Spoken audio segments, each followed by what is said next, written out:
আমার পেটে যেন কেউ ছোট হাতুড়ি দিয়ে পানি মারছে। কোথায় বাবা?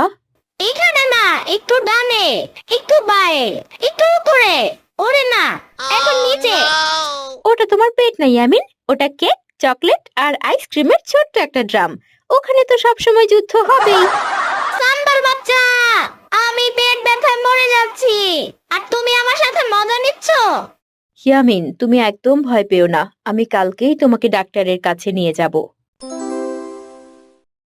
তুই এখন বুঝবি, এটা কোনো সাধারণ পেট ব্যথা না, এটা কৃমির রাজত্ব।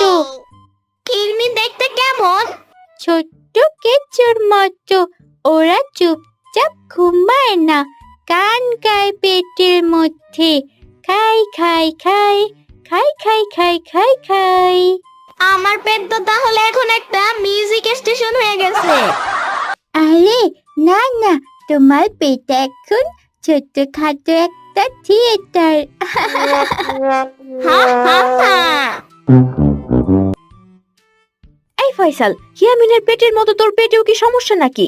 সারাদিন তো গরম হাওয়া ছাড়িস। হ্যাঁ, শ্রাবণী চুপ থাক, আমি এখন সিরিয়াস মুডে আছি। কি রে ফয়সাল, তুই আবার গরম হাওয়া ছাড়লি নাকি রে? হঠাৎ এমন বাজে গন্ধ বাইরে এলো কোত্থেকে? কালকে ইয়ামিনের সাথে তুইও ডাক্তারের কাছে যাস। দুলা ভাই, আপারে ডাকবো কিন্তু।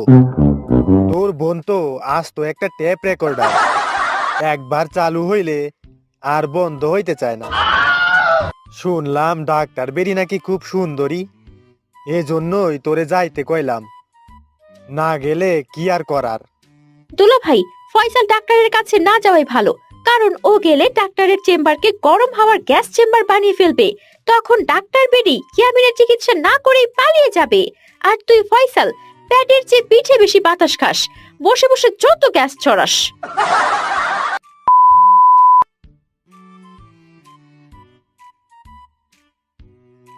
আম্মু, আমার পেটে যেন আবার কে কামড়াচ্ছে।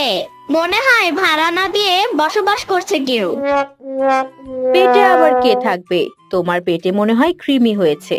মনে হচ্ছে ছোট ছোট কাকড়ার দল পিকনিক করছে। এই পেটের ভেতর ইতিহাস লেখা যাবে।